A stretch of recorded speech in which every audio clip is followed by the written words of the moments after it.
Conecta, un espacio para descubrir tu talento. Gestión del talento. Bienvenidos. Hola, ¿qué tal? Muy buenas tardes. Bienvenidos una vez más a la emisión de GDT Conecta.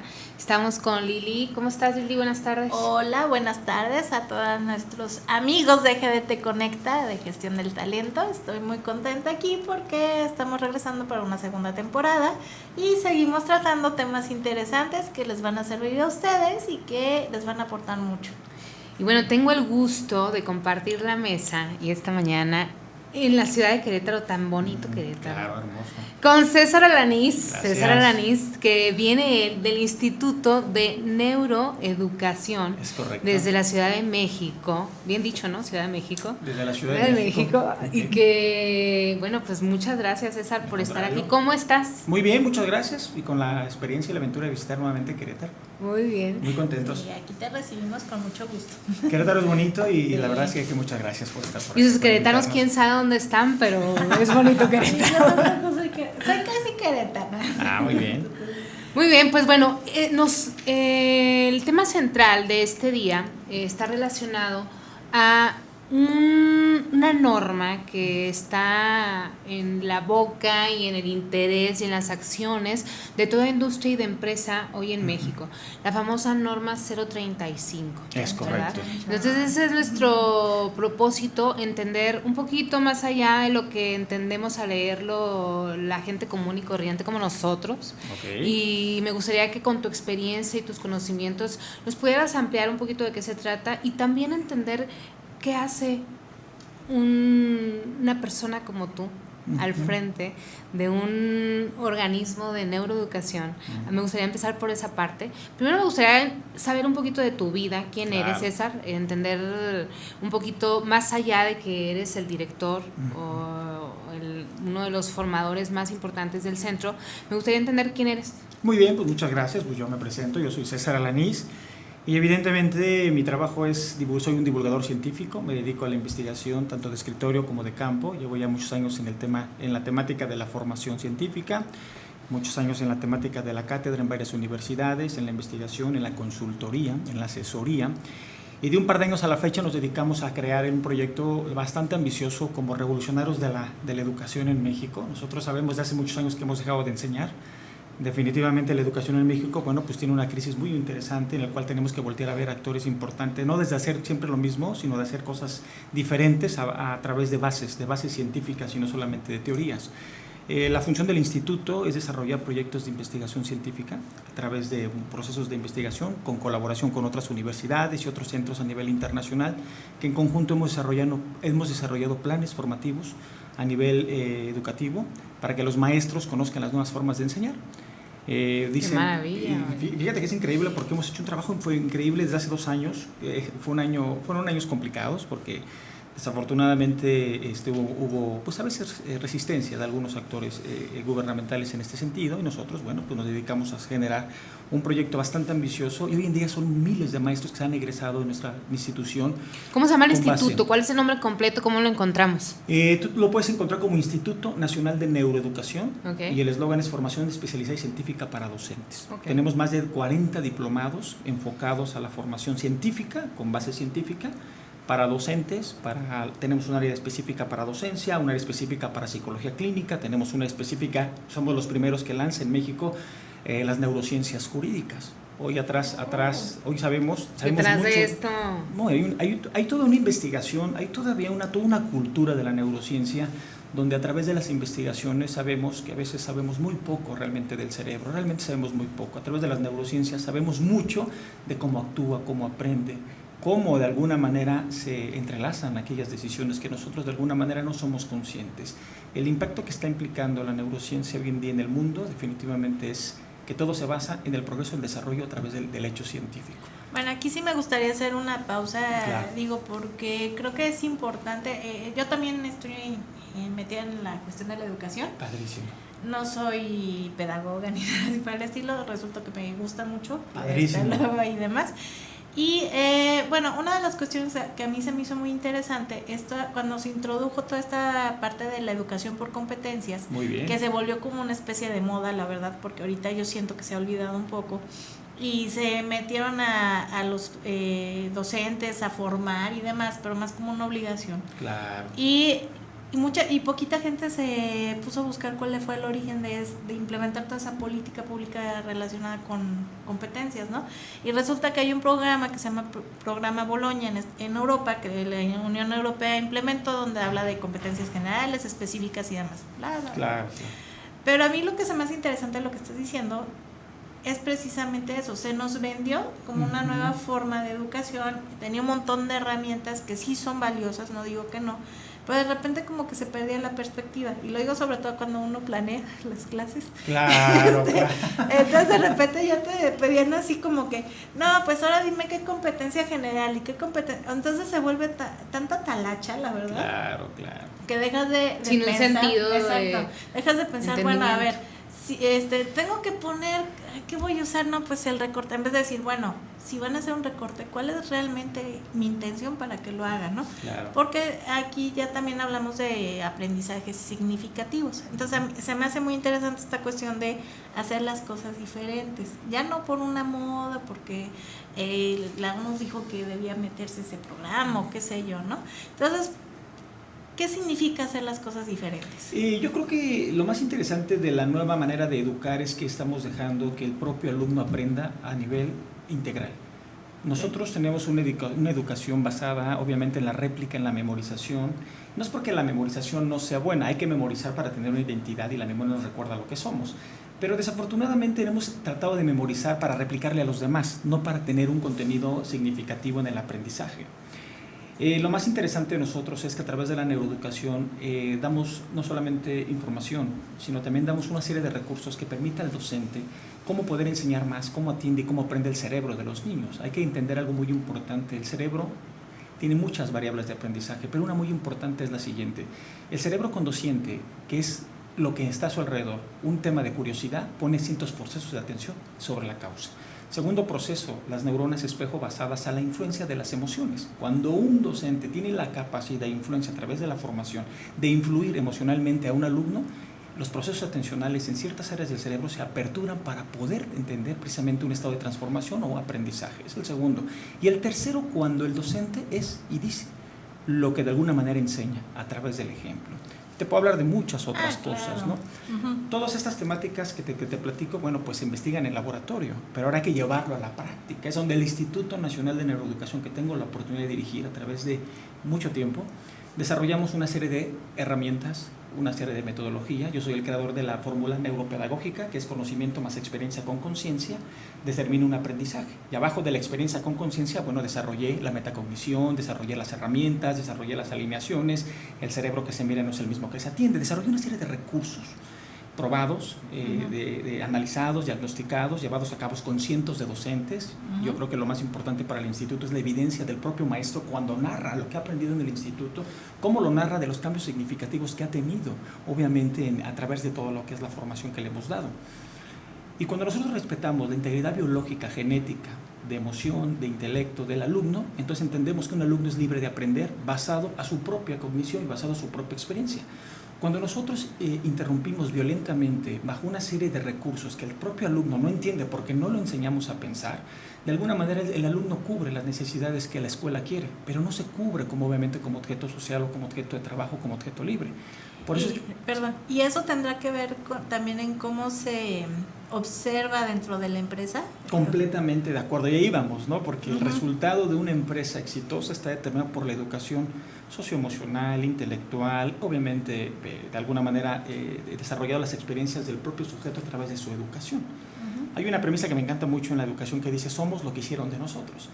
Y es bien cierto, nosotros de alguna manera somos precursores de un proyecto llamado obviamente educación emocional basado a la conciencia. Sin embargo, también emocional. somos lo que podemos hacer, ¿no? Y eso apelamos a una conciencia, no a una ignorancia. Es decir, cada vez que un sujeto de alguna manera tiene alguna situación que limita su desarrollo personal, apelamos a su ignorancia, pero no a su maldad. Y en México está bien estigmatizado que el error es maldad, y el error es maldad, obviamente está muy castigado. Entonces no sabemos que el sujeto que no se entiende, pues es un sujeto que no se corrige. ¿Me explico? Entonces aquí lo interesante de nosotros es entender que hay que darle herramientas a los sujetos de cambio basado en niños o en alumnos o todo aquel sujeto que está en un desarrollo, El desarrollo está sujeto basado al conocimiento. El conocimiento cambia la conducta. Y en México tenemos afortunadamente la cultura de echarle ganas. Somos el de echarle ganas, el ya merito, o somos, vamos, de alguna manera nuestra cultura está basada mucho al entendimiento de las buenas intenciones y al ánimo. Llamero. Ya mérito, al ya mero, ¿no? Cuando tenemos que entender que el cambio está basado en un proceso neuronal, a una arquitectura neuronal, a una química neuronal, a unas emociones, a unas creencias. Oye, César, a ver, dime algo. O sea, este tema, esta metodología con base científica, entiendo, ya está echándose a correr en las escuelas primarias, secundarias, preparatorias. Pues mira, ¿o en qué fase estás, por Dios? Porque creo que... fíjate que qué interesante pregunta, porque para poder hacer un cambio hay que educar a quien toma decisiones. Nosotros hemos tenido mucho éxito porque el propio docente, yo creo que tú lo has de saber, los que hemos dado cátedra o docencia a través de muchos años, pues a veces le ponemos ganas y buenos intereses a la parte de la docencia, pero a veces nos vemos cortos porque enseñamos a todos como nosotros aprendimos. Y muchas veces nosotros sin querer cometemos omisiones en la parte biológica conductual, en la parte de pensamiento cognitivo-conductual, en la parte del pensamiento, la dialéctica y la conducta, que son especialidades a las que yo me dedico. Sujeto que no se apropia del conocimiento a través de la lingüística no me genera neurobiología neuronal y no me genera una creencia propia. Entonces ahí nosotros no tenemos mucho problema de relación con la educación. Tenemos un título, pero no una profesión. ¿Me explico? Tenemos un título, pero no tenemos, obviamente, capacidades para resolver problemas. No nos entendemos todavía mucho en el desarrollo del conocimiento. Sí, a mí me ha tocado que, por ejemplo, he dado en universidad con chicos que ya están por salir. Yo les dejo lecturas. También me gusta mucho dejarles lecturas de ciencia. Increíble. Para hacerlos sufrir. Pero bueno, les dejo lecturas porque les digo que igual eso les ayuda a ellos a aprender a esquematizar, a mejorar su lenguaje, hay varias cosas. Y una vez sí me llegó un alumno y me dijo, maestra, ¿me puede ayudar por favor? No es que no quiera, es que no entiendo lo que estoy leyendo. Y yo, caray, y eso es lo que me he encontrado en muchos alumnos. No es que no quieran, es que les falta, o sea, no tienen estas herramientas cognitivas para tener esta capacidad de, ok, es un lenguaje a lo mejor más elevado, es una estructura diferente a lo que yo acostumbro leer, porque definitivamente un artículo científico de divulgación nada tiene que ver con los artículos que ahorita se para internet. Entonces es como, bueno, ¿cómo le hacemos para que, porque eso viene desde chicos, ¿no? O sea, para toda esta comprensión de lectura hay que fomentarla desde que son pequeños, ¿no? Completamente. Te comento que nosotros desarrollamos un cuadro científico porque hay que entender la comprensión del cerebro basado a base científica. Claro. Desarrollé un proyecto que se llama que la comprensión lectora tiene que tener proceso de metacognición. Y el proceso de metacognición para la conciencia multidimensional pasa por varios procesos. No solamente lo que yo leo ya está comprendido, no, hay que pasar por la experiencia de la comprensión. A veces no sabemos lo que leemos y el cerebro no retiene aquello que no atrapa, obviamente, los recursos tridimensionales de memoria. Entonces yo desarrollé un proyecto que se llama Comprensión Lectora. De hecho, quiero hacer un comentario. Yo soy parte del proyecto de investigación lector del gobierno del distrito, gobierno de la Ciudad de México, y desarrollé un proyecto muy bueno que se llama Neuropedagogía y Neuroterapia Lectora. Porque la neuroterapia lectora obviamente acomoda lo que no está terminado basado en muchos procesos inconscientes, subconscientes, conscientes, a través de cómo funciona el inconsciente. Y bueno, ese es un esquema del proyecto que he desarrollado con bastante éxito. Vamos a ver el 26 en la feria que tenemos de la inclusión a la lectura en la Ciudad de México. Voy a tener la oportunidad de participar con este nuevo proyecto de neuroterapia lector. Bueno, ya hay mucha investigación al respecto, Entonces lo que trato de decir con esto es que a un individuo que se le pone, o a un sujeto que se le pone a una situación lectora, tiene que pasar por proceso de metacognición. El proceso tiene una pedagogía de la pregunta, yo le llamo así. Si yo no vinculo lo que estoy aprendiendo a través de la metacognición, yo no puedo generar procesos atencionales que me permitan la comprensión de lo que estoy leyendo. Ejemplo, yo tengo que preguntar antes, tengo que generar el vínculo. Y el vínculo es, ¿qué estoy aprendiendo? Tenemos diferentes tipos de memoria. La memoria ejecutiva, la memoria corta, que están los lóbulos prefrontales, obviamente está determinada por el músculo a través de cómo genero comprensión. Entonces no enseñamos a pensar. Y al no enseñar a pensar no tenemos comprensión lectora. Entonces cuando yo leo con mis alumnos, les digo que lo que hace el cerebro es solamente atender donde está su atención. Pero a veces no tenemos atención lectora. ¿Qué hacemos? Leemos 2 párrafos, hago un paro y pregunto, ¿qué estoy aprendiendo? Lo que sale de obviamente del propio alumno es su medio de comprensión. Y a veces hemos leído, de alguna manera 60 palabras y alguna vez nada más te repiten 7. Entonces no es un problema realmente, es un proceso de entrenamiento. Entonces el proceso de entrenamiento atencional se basa en la memoria ejecutiva determinada a la pregunta que tú le haces a la parte inconsciente. Entonces, a través del tiempo, los alumnos van de determinado comprensión. Después de la comprensión viene el entendimiento. Después del entendimiento, comprensión, entendimiento, y lo interesante del entendimiento es el sentido de las cosas. Si yo comprendo, entiendo y le doy sentido a las cosas, puedo generar una memoria de corto, episódica, a semántica a largo plazo. Pero con preguntas: ¿qué estoy aprendiendo? ¿Para qué me sirve? ¿Para qué lo quiero? ¿Cómo estoy aprendiendo? Es correcto. Oye, y el significado allí está muy claro. El problema es que nosotros no leemos porque no sabemos leer. Y el segundo es que la neuroterapia de la lectura habla muy claro que si yo me pregunto ¿para qué quiero algo?, le doy un significado de comprensión lector basado a algo fundamental, la metacognición. Entonces, un alumno no leemos porque vemos a la amenaza de una lectura como un castigo, como una tortura.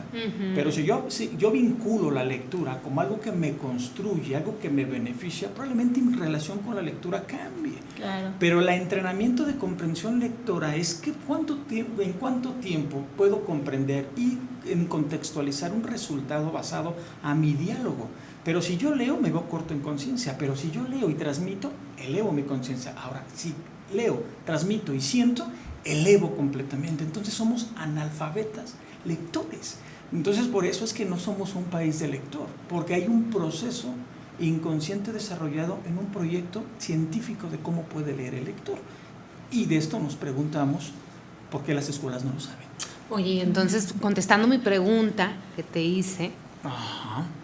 teniendo esta información, estas herramientas, esta metodología, ¿cómo vamos con el sistema de educación en nuestro país? Ya te dijeron, sí lo quiero, mañana empezamos con esto. ¿Cómo está eso? Porque me parece, el tema de la ignorancia se vale cuando no tenemos esta información cerca, ¿no? Sí, bueno, es que no sabía que existía esto, pero teniéndolo claro, que hay herramientas, que hay información, que hay conocimiento, que hay metodología, pues la ignorancia se vuelve parte importante, sí. ¿No? Entonces, ¿cómo va en ese sentido? El Instituto Nacional de Neuroeducación, en su primer fase de desprendimiento, obviamente el proyecto fue acercarnos con actores principales en la educación en México. No es fácil tratar de enseñar algo que a quien no lo entiende. Quien no entiende realmente los beneficios que puede otorgar la neuroeducación, pues no puede darte el parteaguas para abrir, obviamente. Neuroeducación es algo que se necesita, pero también es algo que se permite a voluntad propia. Nadie puede dar lo que no tiene. ¿Qué es lo que trato de decir? Que la neuroeducación se está abriendo paso en los últimos años a las nuevas maneras de enseñar y muchas escuelas ya están adoptando esta nueva manera de enseñar.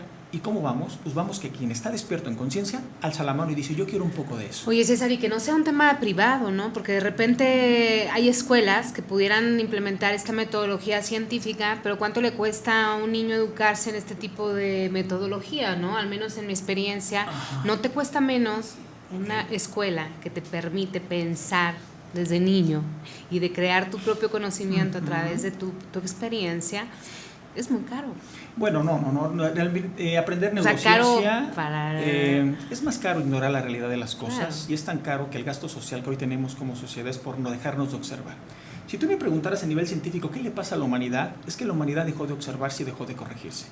Cuando el ser humano deja de observarse y deja de corregirse, pues deja definitivamente de tener una conciencia propia de obviamente de autocambio. El problema es que hemos sido educados para mirar hacia afuera y no mirar hacia adentro.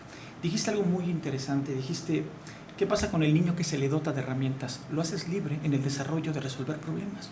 Involucramos diferentes estructuras de formación. No solamente, por ejemplo, la escuela solamente te da una formación, el capital intelectual. El capital intelectual derivado como números, códigos y letras, donde te lo almacenan y no les importa si realmente cumples. Oye, César, y que muchas veces no entendemos o comprendemos, utilizando tu lenguaje, ¿no?, de comprensión y entendimiento, que lo digieres sin un propósito, ¿no? Es correcto. ¿A dónde vamos?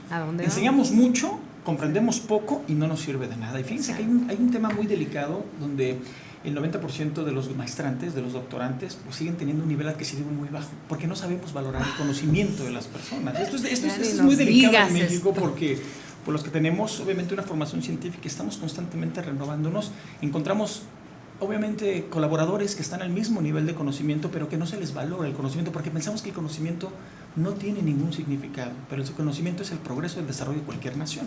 Ahora, algo muy importante que comentaste es lo siguiente. Nosotros hacemos conferencias de divulgación.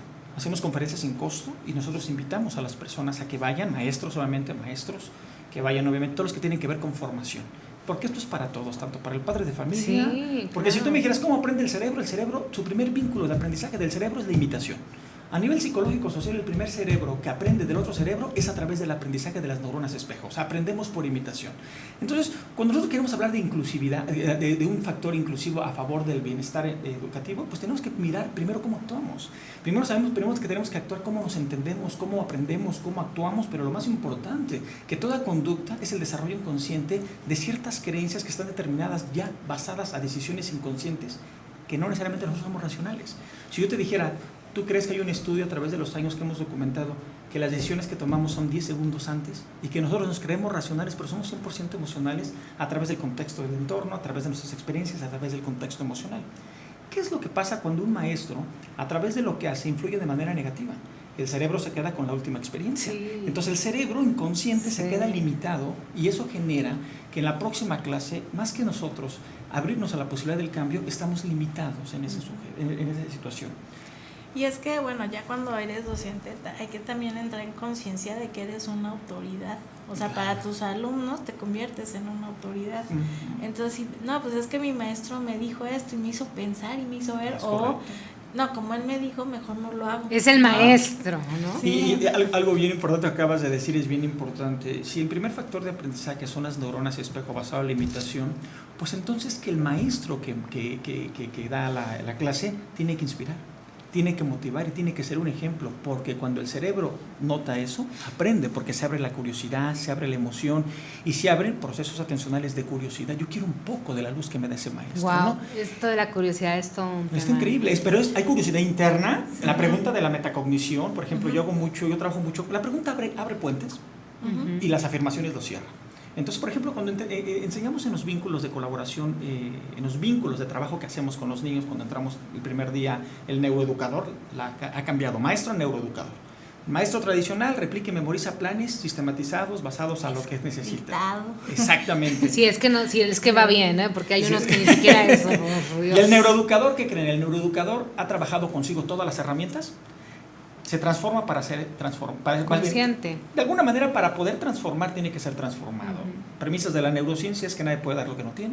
Y parte fundamental es que para poder, obviamente, basado en la metacognición, basado en la curiosidad o la pasión, es que para poder despertar la pasión para aprender, tenemos que lanzar la pasión por enseñar. Uh-huh. Si no tenemos pasión por enseñar, de alguna manera entendemos que estamos tratando con procesos biológicos, conductuales, La pasión psicológicos. está en todos lados, ¿no? Y es que es cierto, tú lo acabas de decir, si yo entro limitado, si entro cansado, porque aquí hay que tener en cuenta varias cosas. Nosotros como científicos sabemos que un buen rendimiento académico es dormir bien, tener un estado emocional arriba y tener un estrés moderado, entre muchas otras cosas. Claro. Nuestros entornos no nos permiten dormir lo suficiente, no nos permiten de alguna manera tener un estrés moderado porque ni siquiera recibimos educación emocional. Y lo más importante, y lo que yo creo que ahí es donde viene la relación con nosotros, es que no sabemos gestionar las emociones. Nosotros entendemos que la emoción... Ni reconocerla. Es que no sabemos. ¿Cómo se llama esto? ¿Qué siento? Y fíjate que hay algo bien interesante, pero cuando entras al salón de clase, de verdad, lo primero que tenemos que hacer es saber que somos pieza importante por cambiar el rumbo de la vida de un niño. Claro. Porque nosotros somos lo que hacemos a través de lo que hicieron con nosotros, ¿no? Y cuando nosotros nos transformamos significa que todas las herramientas que pone en marcha el Instituto Nacional de Neuroeducación es que te da la oportunidad de darte cuenta que eres lo que hicieron de ti. Pero que la educación en México ya debe de cambiar basado a mucha manera de cómo nosotros hacemos las cosas. El primer vínculo que tenemos que enseñar a los niños antes de enseñar a leer y a escribir es creer en ellos. Porque el vínculo de la creencia determina una ley máxima mental. Yo desarrollé un cuadro científico donde les decía a los maestros que de nada sirve darles capital intelectual a los niños si no conocemos que la ley máxima mental del niño está determinada por lo que el niño aprende y se identifica con él mismo. Entonces imagínense el primer día cuando llegan los niños, les pregunto, ¿qué haces aquí? Y los niños no saben, entonces no están vinculando el conocimiento. Es más, un adulto, doy clase a universitarios y cuando les pregunto, bueno, a través del tiempo les enseño que lo que piensen de ellos determinará sus resultados. Porque son vínculos afectivos, socioemocionales y psicológicos. Eso habla de una ley máxima mental. Y la ley máxima mental está determinada por la coherencia entre el sujeto que se da como el sujeto que se aprende. Entonces, si le pregunto a una persona, ¿qué haces aquí? Y no me narra nada, no está vinculando el conocimiento. César, yo quisiera seguir platicando todo relacionado con este tema. Me parece extraordinario, me parece Gracias. sorprendente y te reconozco que estés en el camino de despertarnos a una manera diferente de ver las cosas y de hacerlas. El instituto está en la Ciudad de México. ¿Y dónde te pueden encontrar para, en lo particular, temas de talleres, conferencias, maestrías o especializaciones? Sí. ¿Dónde te pueden encontrar para toda aquella gente interesada? Decías que no necesariamente tenía que tener un perfil en específico, sino que tuviera un interés genuino en aprender estas cosas. Aprender, el Instituto Nacional de Neuroeducación se encuentra en Ciudad de México y nos pueden encontrar en Facebook como Neuroeducación en México. En Facebook es pues obviamente nuestra plataforma de redes sociales de ahí para el mundo, ¿de acuerdo? Y bueno, pues me pueden encontrar también por WhatsApp, también es un lenguaje de comunicación muy interesante, y puedo dar el número es 4987-2029. Nosotros tenemos la participación en 40 diplomados, tenemos un máster en neurociencias y 40 diplomados, tenemos la línea de educación, la línea que justo ahora participa con gestión. Estamos en Neuromanagement. El Neuromanagement es la neurociencia basada en la empresa. De ahí parte también la norma 035. Que debe ser el tema central, pero qué bárbaro, es que está muy interesante todo lo que dices, empezando por la curiosidad. Igual la verdad es que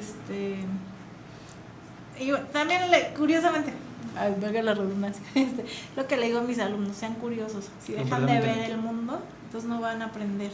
Pero bueno, esta parte que tú mencionas de la educación, de conocerte a ti mismo, de vincular la realidad con lo que estás aprendiendo y demás, ¿qué tiene que ver con la norma 035? Y creo que aquí sí sería importante ver cómo era la empresa tradicional, ¿no?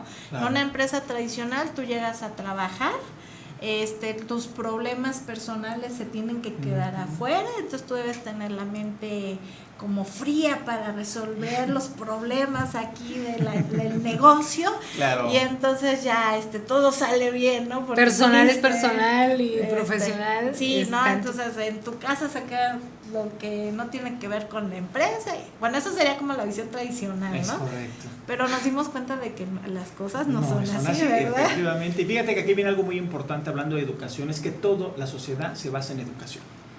Tenemos que entender que toda cultura se basa con su historia, sus aportes, su manera de pensar, sus creencias, pero más determinante, su educación. En el 2000, hace un par de años, el 2016, el gobierno, a través de sus cámaras asociadas al beneficio de la salud, obviamente a favor de los empleados, determinó una norma que puso en vigor en el año 2018 con vigencia en octubre del 2019, donde toda empresa debe tener un proyecto que permita prever los daños psicosociales o psicoemocionales de sus trabajadores, tomando en cuenta que la cultura en la formación laboral en México pues no existe una cultura de formación laboral. Simplemente, como lo dices bien, el trabajador hace dos tipos de contratos: el contrato legal y el contrato psicológico, ¿no? Y el contrato legal lo estipula lo que las normas y las leyes dictan como una ley federal del trabajo, pero las normas vamos a decirlo de alguna manera, el contrato psicológico es a lo que te sujetas, a veces no respetando la integridad humana. Tenemos que entender que somos seres integrales, y la educación emocional es lo más interesante para un sujeto que se atiende a un servicio, porque a través de las emociones hablamos mucho cómo atendemos nuestros problemas. A través de la educación emocional hablamos mucho de nuestra productividad, y a través de nuestra educación emocional hablamos también de cómo ganamos o cómo perdemos dinero. Y lo que trato de decir con esto es que hoy en día la norma 035 prevé precisamente que existan políticas que normaticen el beneficio al trabajador en su trabajo. Esto quiere decir que esta educación permite que las empresas no tomen políticas a favor del beneficio mental de los trabajadores. Pero esto obviamente es bien interesante. ¿Por qué? Porque hoy en día el estrés que está generando los excesos en función del trabajo están generando problemas muy graves, como por ejemplo drogodependencia. Cuando una persona, y hay que entender por qué, porque yo te quiero comentar algo bien interesante, porque lo vuelvo a repetir, a veces nosotros no entendemos por qué somos lo que somos. Lo vuelvo a repetir, porque nosotros tenemos dos contratos: el contrato legal que se estipula y que está siempre a favor obviamente de algo que se llama esto es lo que se cumple y esto es lo que hace, pero de manera inconsciente el sujeto se va adaptando a los contextos de supervivencia, y entonces muchas veces los objetos de supervivencia están en contra de la propia persona o en detrimento de la propia persona. Ejemplo, está demostrado en México a través de investigaciones que trasladamos a un lugar de trabajo y perdemos hasta 45 a 2 horas de traslado al lugar de trabajo. Bueno, eso implica desgaste físico, desgaste emocional y desgaste obviamente mental. El desgaste físico y emocional en detrimento a través del tiempo genera un gran desgaste socioemocional y obviamente el sujeto entra evidentemente en una situación complicada y tóxica que genera evidentemente otro tipo de problemas como los excesos. Todo tipo de exceso, como por ejemplo el exceso de trabajo, deriva en otro tipo de excesos, como los excesos derivados a través de, obviamente, de los problemas que podemos llamar, obviamente, que los conocemos muy bien como el exceso, obviamente, al trabajo deriva un exceso a situaciones como demasiadas horas de trabajo, demasiado exceso, hay fugas, y las fugas más sencillas para el ser humano es los excesos basados en comida, los excesos basados en alcohol o los excesos basados en todo lo que vaya en detrimento. ¿Y por qué es importante comentarlo? Porque hoy en día sabemos que las muertes causadas por excesos están determinados en el factor laboral. Una empresa que te exige en su contrato mental sangrarte hasta las venas está en detrimento de la función de un trabajo en psicología mental del propio trabajador. Entonces esto está en detrimento completamente. Cuando comentas de beneficios mentales, que tienen que ver con el trabajador, un ejemplo de qué sería un beneficio mental. Algo bien importante es que sentipensamos, ¿no? Sentipensamos. El proceso del proceso de lo que pensamos lo terminamos sintiendo. Lo que piensa el trabajador de su trabajo lo terminará sintiendo. Para una empresa, en su política, es incluir proyectos formativos para darles a conocer del impacto que implica la ecología mental de un trabajador.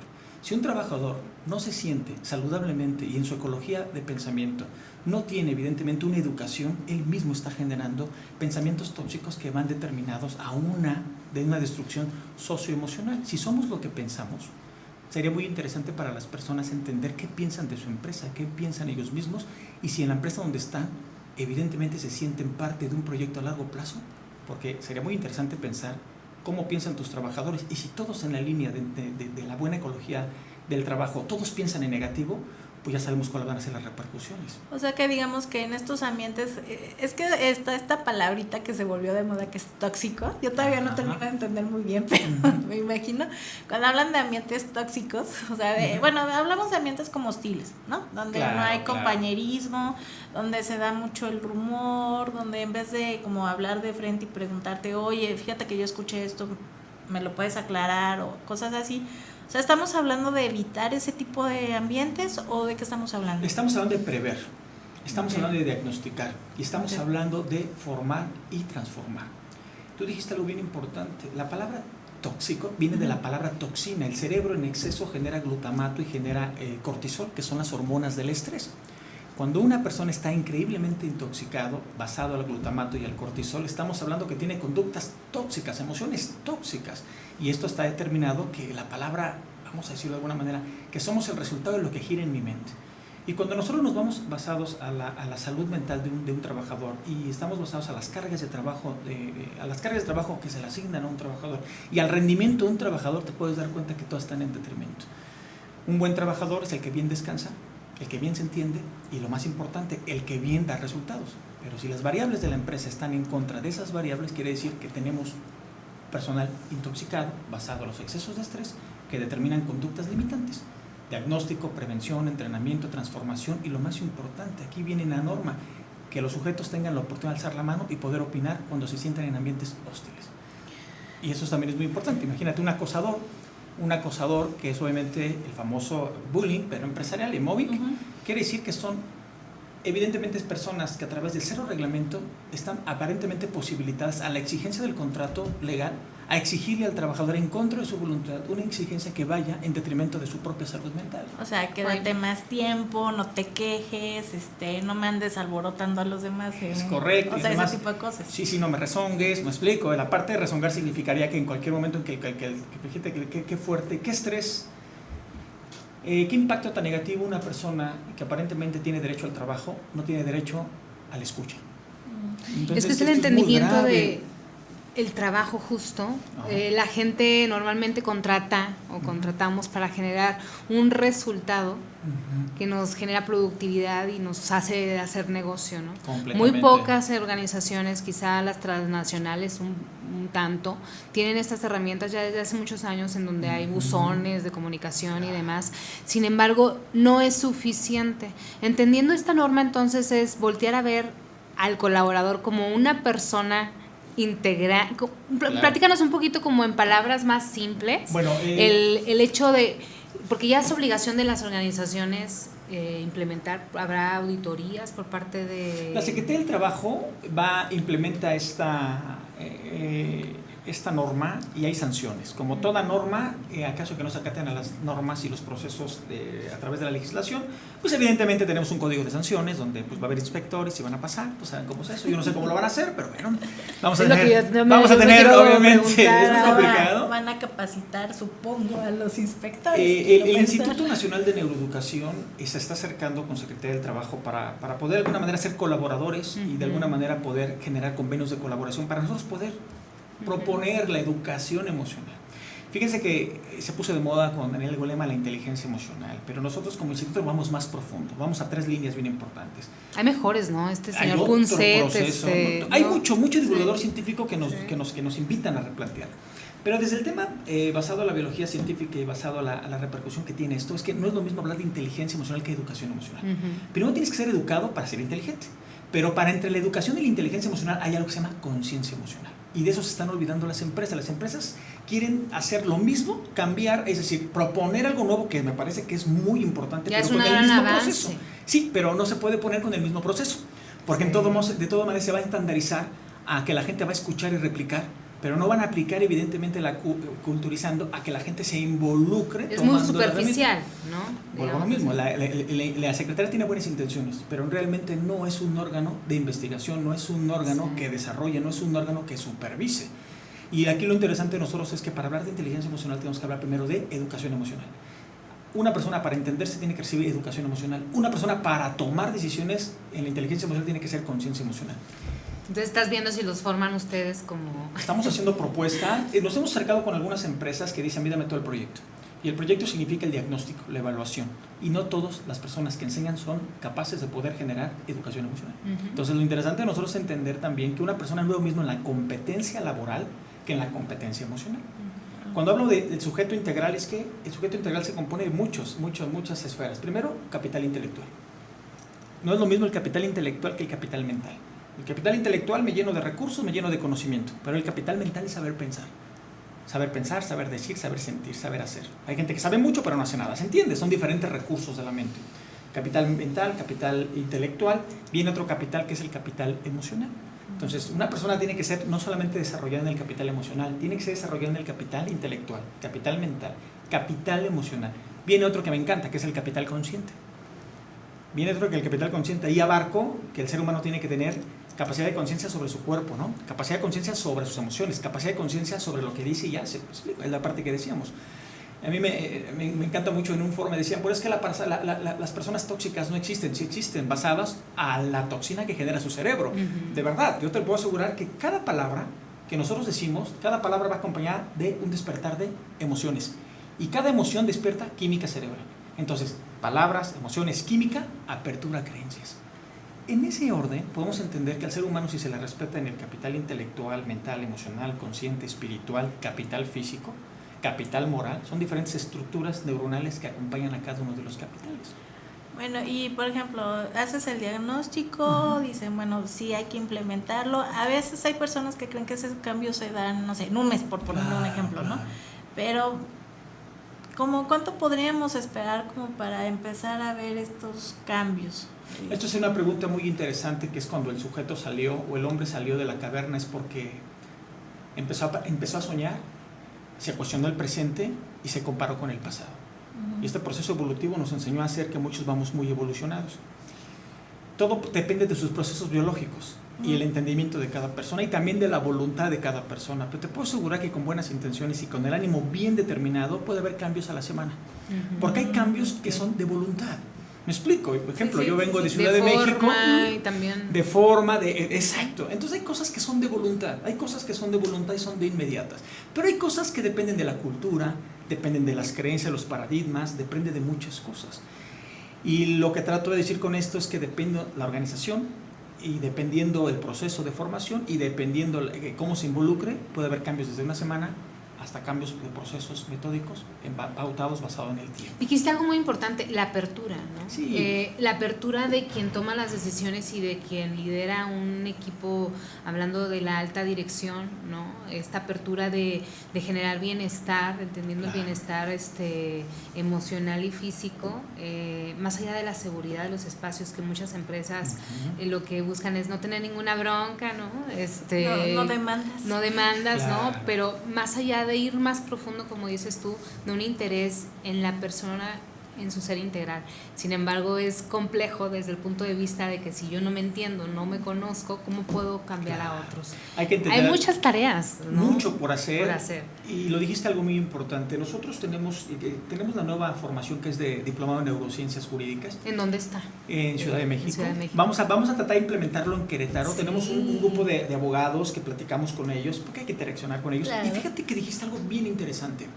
Cuando la prioridad de líder no es el bienestar de la empresa y su prioridad es el mercantilismo, se van a disparar mucho para el próximo año, estamos seguros, muchas de las demandas laborales basados precisamente al detrimento mental que la empresa le da al trabajador. Y es que Entonces eso puede ir en contra de la propia empresa, decir, Claro. oye, ¿sabes qué? Pues es que yo me siento amenazado, me siento obviamente en riesgo y esta empresa ha hecho a través de esas acciones esto en mi contra y esto me ha originado esto. Entonces todo esto en sustento legal ya tiene una base que dice, usted empresa tiene que garantizarle al trabajador, prever el riesgo que ponga obviamente al sujeto en las condiciones limitantes. Entonces obviamente las empresas tienen que voltear a mirar el beneficio de la base social de una sociedad que es la propia personas. Y es que igual hay líderes, como menciona Diana, que no ven como la parte de ganancia Exacto. de dinero, Ujú. vamos a decirlo así, en implementar este Capitalizable. tipo de programas, ¿no? Este tipo de normas. Y a lo mejor la gente se vuelve más productiva, se pone más la camiseta, disminuimos el índice de rotación que tan costoso es para una empresa. No sé, o sea, puede haber muchos beneficios más allá, pero ¿cómo le podemos hacer para que los empresarios cambien también su chip, ¿no? Ujú.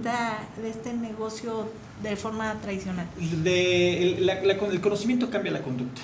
La Ok. conducta nos invita a reflexionar. El estado más alto de conciencia que un ser humano puede tener es la reflexión.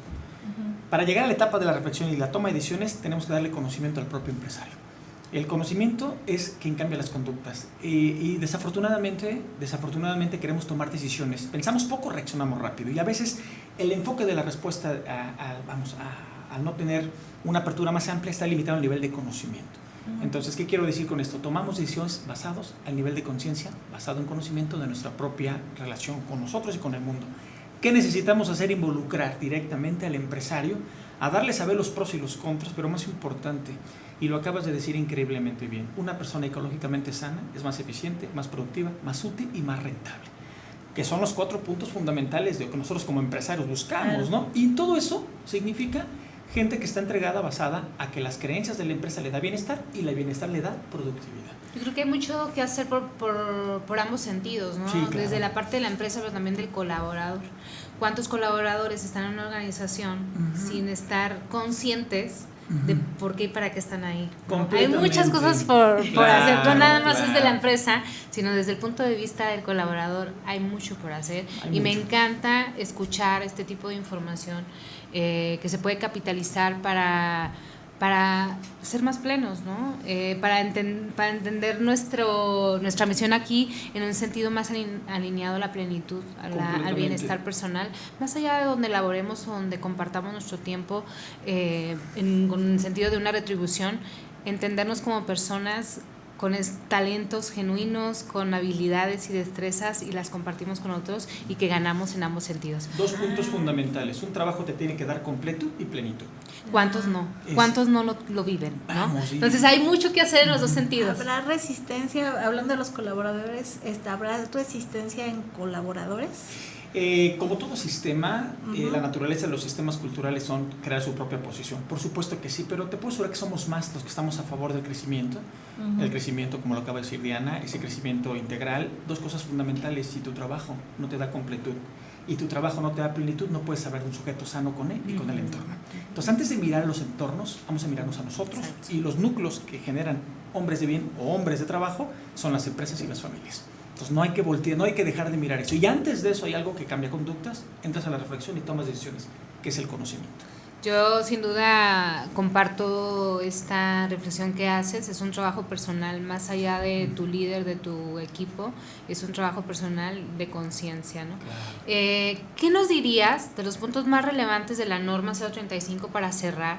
¿Cuáles serían los puntos más importantes que toda empresa debe de conocer para poder implementarlo? Hablarle al Instituto de Neuroeducación y decirle, no tengo ni idea ni dónde empezar, ayúdame a hacer algo. Yo creo que lo más importante es entender la norma. La norma es un proceso de prevención para poder evitar riesgos psicosociales. Tomando en cuenta que si la empresa quiere mejorar productividad, ambiente laboral, pues tenemos que empezar por la educación propia del sujeto que se entiende en el entorno que da.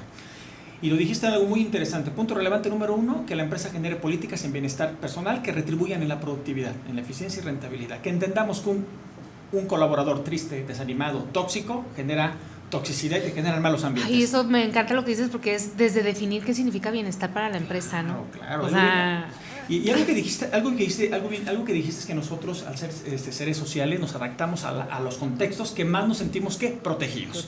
Entonces, de verdad, es que es increíble, pero una empresa que se siente a favor del bienestar de su personal son más productivos. Ecológicamente son más sanos y tienen menor rotación.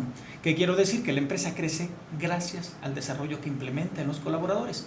Y algo también fundamental, que si la empresa genera un diagnóstico, el instituto genera diagnósticos sin costos, genera talleres sin costo y genera, evidentemente, para nosotros son las herramientas que cada empresa necesita. No todas las herramientas son para todos. Dijiste algo bien importante, dijiste algo fundamental, un trabajo personal. Y cuando el sujeto no sabe qué está haciendo ahí, créanme lo que está generando más daño que el saber. Porque un sujeto que sabe a dónde va, sabe dónde estuvo, sabe dónde está y sabe para dónde va. Entonces, lo interesante es cuando un sujeto no sabe a dónde va, hay una limitante importante en el crecimiento de la empresa. Entonces, normatividad, política a favor del colaborador, capacitarse y lo más importante, que yo creo que es fundamental, ¿para dónde va la empresa? Porque yo me hago la siguiente pregunta. Yo le decía a un empresario ayer, le decía, si con la gente con la que tienes, a través de estas métricas, ¿a dónde vas? ¿Para qué te alcanza? Me explico. Entonces el empresario se quedó sorprendido porque de alguna manera, pues con esos números no nos permite a nosotros llegar a ningún lugar.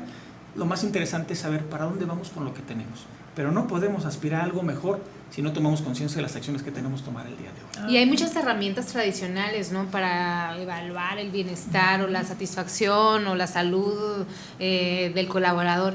Yo creo que hay que hacer cosas diferentes, ¿no? Hay muchas herramientas estándar, temas de la famosa encuesta de clima laboral, ¿no? Yo creo que hay que pensarla diferente para generar información diferente y que podamos capitalizarla planteándonos resultados diferentes. Más de lo mismo no ha funcionado. El colaborador que no agrega valor, el colaborador que no agrega valor basado al desempeño de su trabajo, hay que ponerle evidentemente un foco rojo. ¿Por qué? Porque el trabajador que hace lo mismo a través del tiempo se cansa, entra en apatía, genera una depresión, genera un estrés y generamos el conflicto de relación y, lo más importante, que el colaborador en un par de meses deje el trabajo. Claro. Esto lo hemos diagnosticado y lo hemos dicho a los empresarios, esto va a pasar. Bueno, pues hay que contar que a los 6 meses nos embrujos. Pasó esto, pero es que no es... Mansasu que se quedó corto. Me digo, ¿por qué? Conocimiento. Porque es un proceso. Al trabajador en su movilidad tiene que estar sujeto a la curiosidad. Por eso hablamos un momento de la creatividad. Un buen colaborador tiene que ser invitado a la creatividad basado en sus recursos de inteligencia. Todos nosotros somos especialistas en algo porque nuestra naturaleza genética nos predispone a eso. Lo más importante es descubrirlo. Oye, y si en las empresas hubiera un departamento que se llama neuroeducación, ¿cómo ves? Se debería llamarse el departamento de neuromanagement. Neuromanagement. Exactamente. Pero yo decía de neuroeducación porque hay que aprender. Completamente. Fíjate que el peor error del ser humano... Le voy a poner los organigramas que ahora voy a revisar. Es que así debe de ser. Estaría padrísimo. Es que esto debe de ser... lo más importante y algo que me encanta, ayer en clase lo decíamos, que el sujeto, cuando te vaya bien, no dejes de observarte. Cuando te vaya mal, no vayas con ello, y es un evento, no una persona.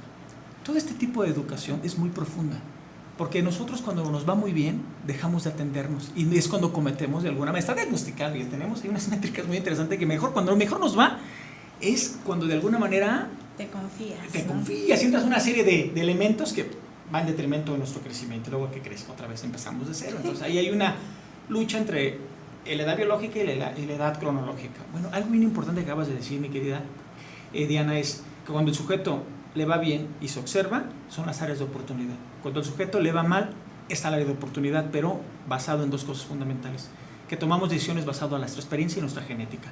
No todos somos buenos para resolver problemas, hay que enseñarnos a resolver problemas. Y no todos son buenos para tener resiliencia, hay que enseñarle a tener herramientas de resiliencia. Todo esto no se ve en las empresas. No y lo podemos aprender, por supuesto, ¿no? Por supuesto. Pero es que yo no soy bueno para eso. No, hombre. ¿no? ¿Cuántas conversaciones hemos escuchado de eso? Hay diálogos. Yo no soy bueno para eso. Hay una herramienta que enseñamos que se llama diálogos inclusivos.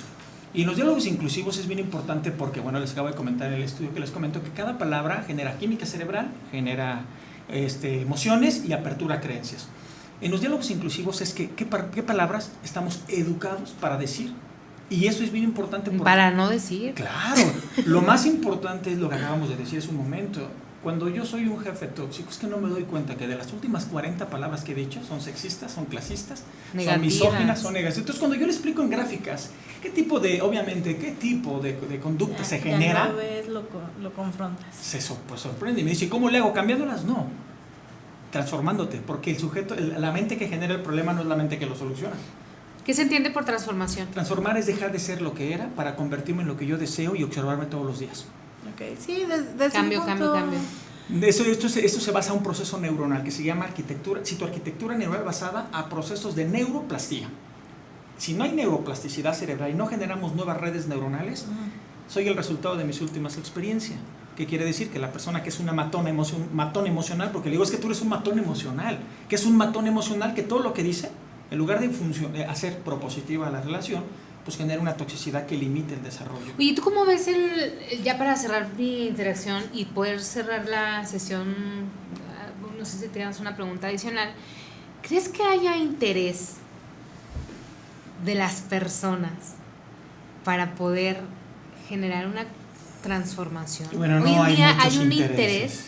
Hay un interés personal. Tú encuentras en las organizaciones, más allá de las organizaciones, no sé, tus alumnos, tus perfiles que te llegan, por supuesto que sí, pues están ahí formándose, pero el común denominador, ¿qué le importa, no? O sea, ¿realmente le interesa estos temas? ¿Le interesa la evolución, la transformación? No todas las verdades son para todas las conciencias. Y cuando digo este tema es delicado porque aunque tú tuvieras el conocimiento y no tienes la conciencia, lo dejas desapercibido. Y lo que trato de decir con esto es que sí hay interés para un cambio, pero también hay mucha oposición. Por una simple y sencilla razón. El sujeto funciona cuando es obediente. Me explico, pero cuando el sujeto deja de ser obediente y comienza a entender que hay cambios más allá de reglas y de imposiciones, es cuando generamos un conflicto. Es lo que es la norma. La norma dice es que no puedes limitar al sujeto porque el sujeto estamos violentando su integridad y estamos generando un coste grandísimo social en salud. Algo algo que la norma ayuda es que la norma quiere ayudar a evitar los gastos que implica alcoholismo, claro, los gastos que implica diabetes, claro, porque el gasto de salud, increíble, Diana, se nos ha disparado increíble, pero muchos están derivados de los ambientes tóxicos laborales. Y es que no es laboral, es nada más. No, claro. Que entiendo que hay una formación previa en tu casa, en tu entorno. Bueno, aquí no estamos enfocando a la norma. Sí, yo está en empresas. Mira, yo te voy a decir algo bien importante. Yo les enseño una herramienta que es increíble. Enseño muchas herramientas. Y hay una herramienta que me encanta. Y antes de entrar a la puerta de tu empresa, hay muchas herramientas. Y la pregunta es, ¿qué tengo hoy para aportarle de bien a mi empresa? Esa es una herramienta increíble porque el sujeto, acuérdense, el estado más alto de reflexión es... El estado más alto de conciencia es la reflexión. Y lo más importante de ahí, que al terminar hay otra herramienta que dice qué de lo que dije suma a la empresa y qué de lo que dije entra en detrimento.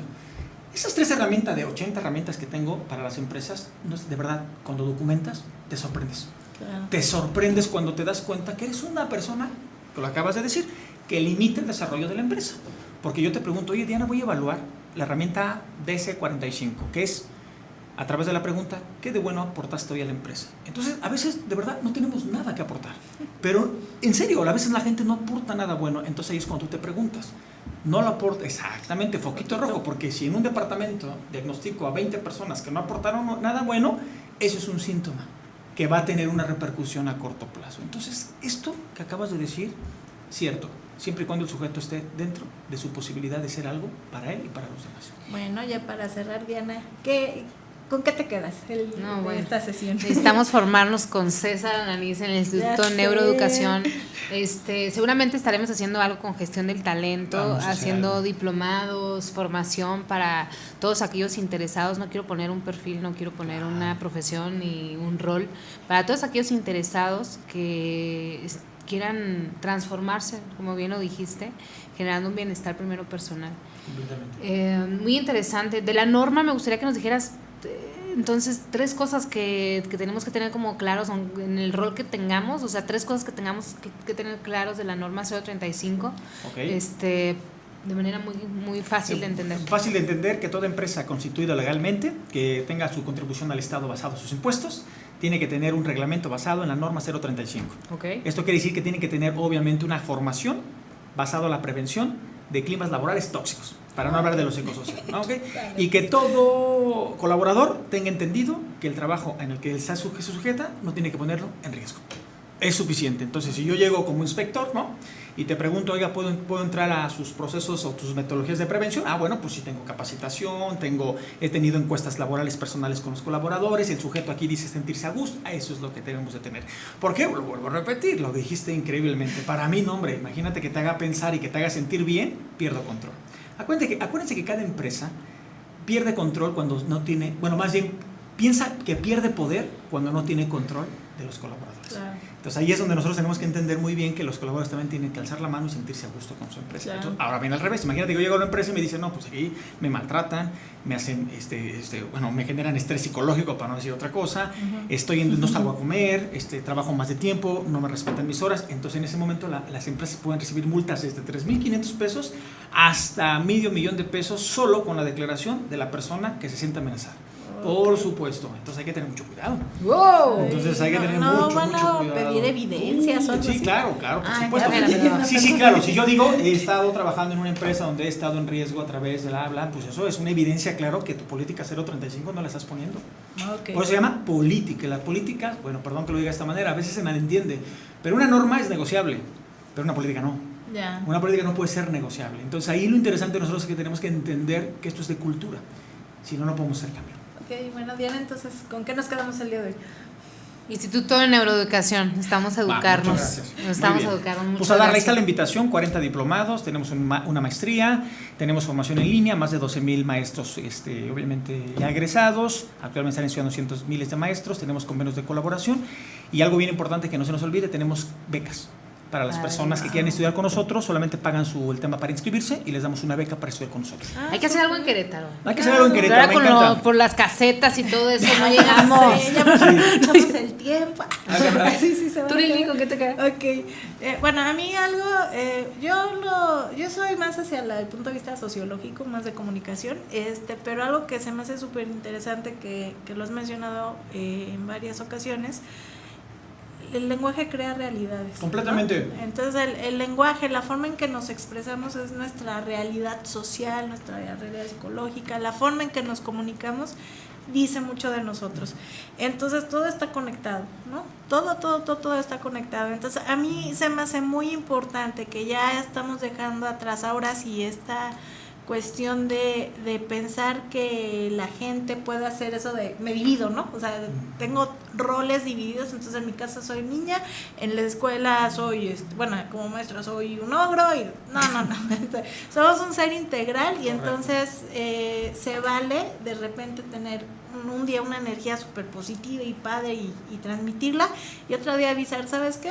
Hoy no estoy al 100, hoy ando un poco de mal humor, discúlpame si hago algo que no debiera, pero yo creo que todo en favor de eso, ¿no? De crear ambientes saludables, porque bien en verdad los ambientes saludables yo creo que es muchísimo más productivo en 1000 sentidos, ¿no? O sea, dinero, en creatividad, en inteligencia, en lo que sea, ¿no? Entonces, con lo que yo me quedo hoy, y pues muchísimas gracias por compartirnos tu tiempo, tu espacio, y pues sí, esperemos podamos hacer cosas interesantes de acá con gestión del talento y que podamos tener más temas de este tipo, ¿verdad? Repítenos tus datos, dónde te encuentran, teléfono, redes sociales. El Instituto Nacional de Neuroeducación se encuentra en Ciudad de México, nos encuentran en redes sociales, en Facebook, como Neuroeducación en México, ahí viene el tema del cerebrito.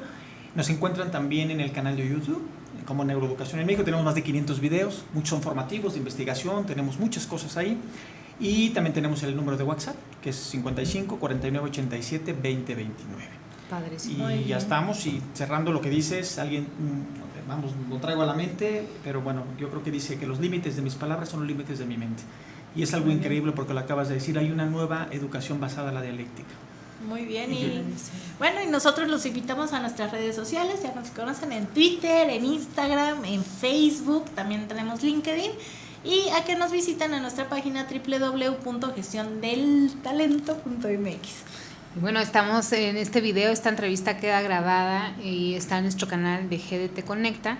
Muchas gracias a César, a su compañera por acompañarnos esta tarde. Un gusto compartir contigo, escucharte y esperemos vernos pronto.